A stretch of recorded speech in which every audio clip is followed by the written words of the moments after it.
Senhoras e senhores, meu respeitável público, Fred e Beckler explicam, sem Fred, Claro Albuquerque. Falaremos do confronto das quartas de final da Liga dos Campeões entre Barcelona e Paris Saint-Germain. Um confronto que tem rivalidade dos últimos 10 ou 11 anos, para ser mais exatos, porque a temporada 12 e 13 já viveram um mata-mata, e que essa rivalidade se intensificou fora de campo também nos últimos anos.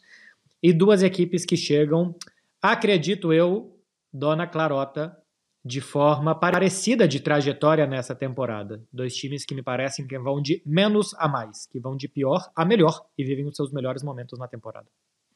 Sim, olá a todos. É um jogo que eu acho que existe, já começando aqui com probabilidades, para mim é 50-50, tá super aberto.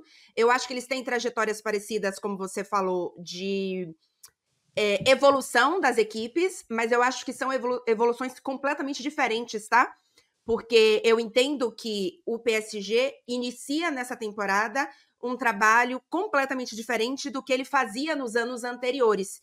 E não é o caso do Barcelona, você já vai falar mais sobre a evolução do time do Xavi, mas no caso do time do Luiz Henrique, a gente vê ainda uma equipe que não tem, por exemplo, a característica do Luiz Henrique, mas que está num processo o próprio Luiz Henrique entendendo o que é que ele pode fazer com as peças que ele tem, mas é uma equipe que evoluiu coletivamente na temporada, que tem, nesse momento, 25 jogos de invencibilidade, estamos gravando aqui antes da semifinal da Copa da França, mas, por exemplo, são 25 jogos de invencibilidade, a última derrota foi, inclusive, na Liga dos Campeões contra o Milan, em novembro, e aí você fala, mas 25 jogos de invencibilidade, o único que valeu aí foi oitavas da Liga dos Campeões. De fato, o nível do campeonato francês aqui não está em discussão, é abaixo, mas, por exemplo, a equipe no passado não conseguiu ficar 25 jogos sem perder.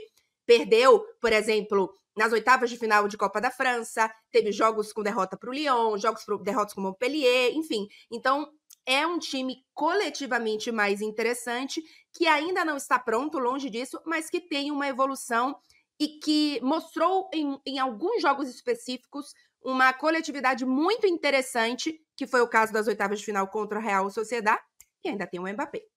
Eu acho que são times que vão de menos a mais também, porque eles têm algumas coisas em comum. Por exemplo, são os dois elencos mais jovens das quartas de final da Liga dos Campeões.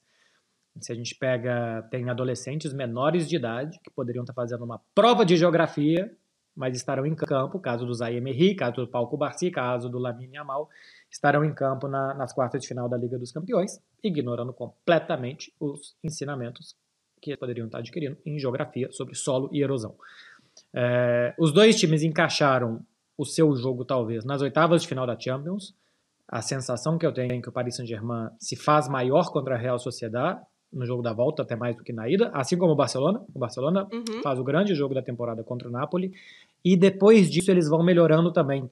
Tem mais um caso que eu acho que é coincidente entre os dois, o Barcelona vai fazer um dos jogos mais difíceis da temporada fora de casa, contra o Atlético de Madrid, e faz um sonoro 3-0, que ficou barato na casa do Atlético de Madrid. E nesse final de semana o Paris Saint-Germain vai jogar o maior clássico do país fora de casa contra o Olympique de Marselha, joga com um jogador a menos e faz um 2-0 no Olympique de Marselha.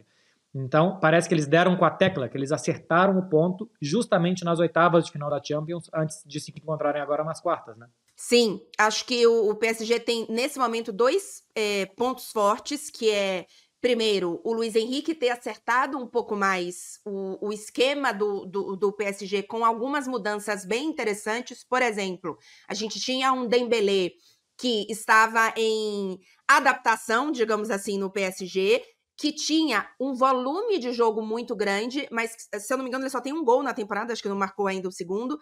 A finalização dele tá muito ruim. Então, o Luiz Henrique fez, peraí, eu tenho um cara aqui que é o meu líder de assistência, que tem drible, que tem criatividade, mas que não tá finalizando bem. Então, ele puxou o Dembélé para trás, o Dembélé tem jogado como um 10, muitas vezes sendo justamente essa ligação para o ataque, e aí, com isso, ele foi acertando outras coisas, incluindo o Mbappé, que aí é, para mim, o segundo ponto forte, não necessariamente nessa ordem, do PSG, que é um jogador que faz uma grandíssima temporada, que sim, vive polêmicas fora de campo, reserva, não reserva, substituído, não substituído, mas que está sendo administrado para chegar na Liga dos Campeões com fome, com raiva, digamos assim, no sentido de, peraí, você me deixou no banco no último jogo, peraí, você tá me substituindo, olha só o que eu sou capaz de fazer. Ele não tem controle da situação, então o que ele pode fazer, a sensação que a administração do Luiz Henrique com o Mbappé tem sido um pouco essa,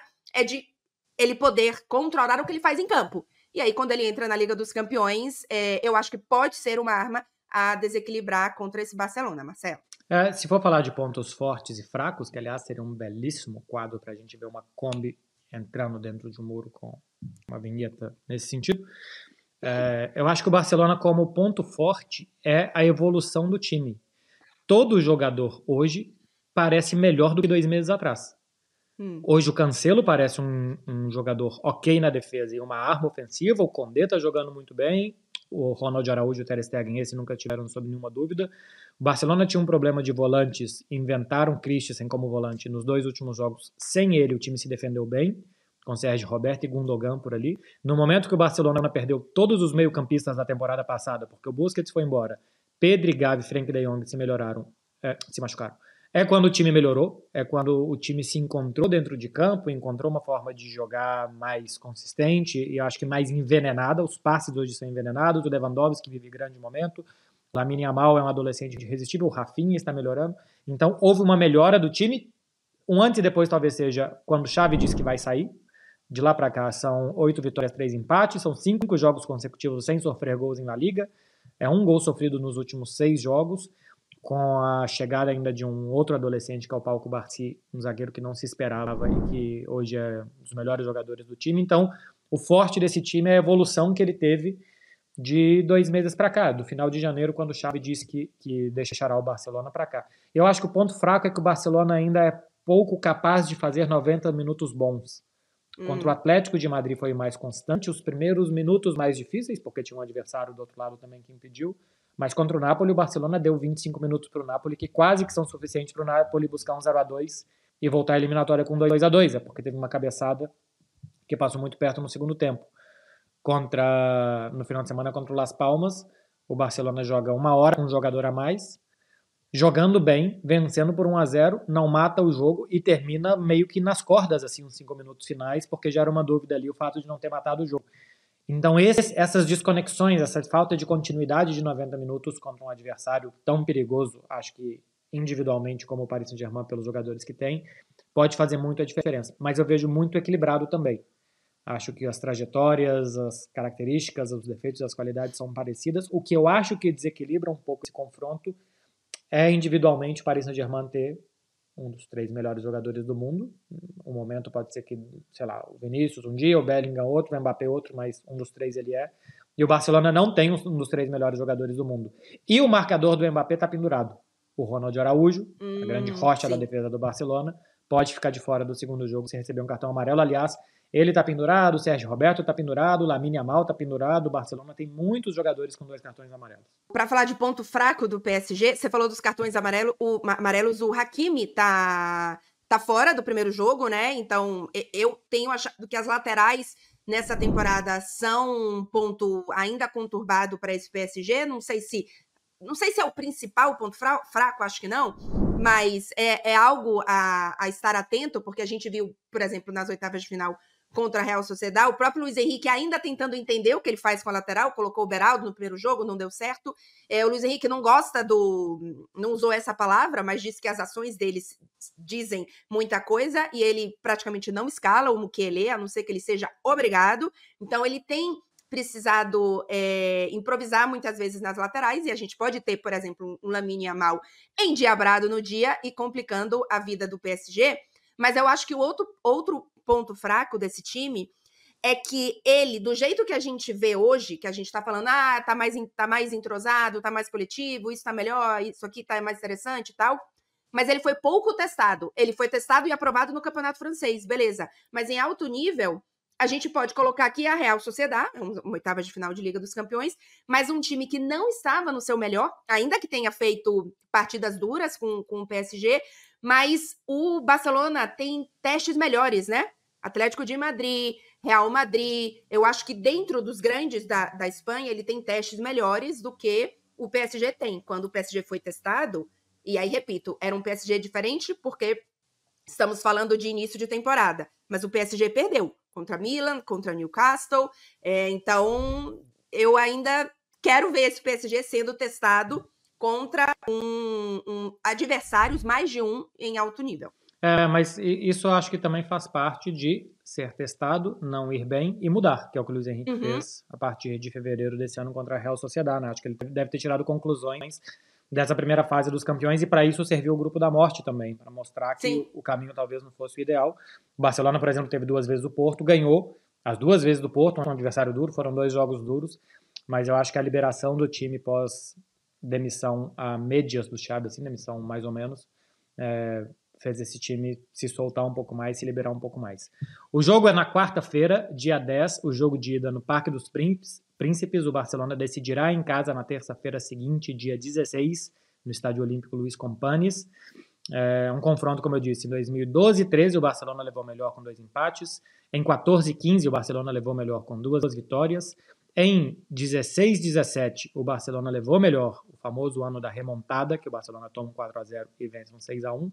E depois o Paris Saint-Germain se dá melhor na temporada 20-21, goleando no Camp Nou 4-1, com 3 gols de Kylian Mbappé, empatando 1-1 depois no Parque dos Príncipes.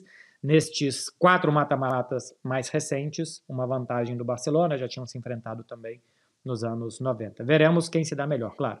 Curiosidade da agenda, para a gente encerrar aqui, entre os jogos PSG e Barcelona e depois Barcelona e PSG, o PSG terá folga, hein? A Ligue 1 mudou o jogo do final de semana entre jogos de Liga dos Campeões para que o PSG tivesse mais tempo para se preparar e não corresse nenhum risco. Esse jogo mudou, então o PSG, na sua agenda, terá 2 jogos seguidos sem compromissos pela Ligue 1 para enfrentar o Barcelona, Marcelo. Boa, tem agenda cheia antes, né? Com semifinal de Copa e rodada, o Barcelona não. O Barcelona jogou no sábado e volta a jogar só na quarta-feira. Fica 10 dias sem jogos, o que eu considero uma desvantagem, porque o time perde ritmo. Vai melhorar nos treinos, vai poder trabalhar um pouco mais, mas perderá ritmo e não poderá, por exemplo, dar ritmo para o Frenkie de Jong se ele tiver condições de voltar. Então deve ser pouco aproveitado no Parque dos Príncipes. É isso, meu povo. Espero que vocês curtam com a gente PSG e Barcelona, depois Barcelona-PSG. Veremos quem se dá melhor.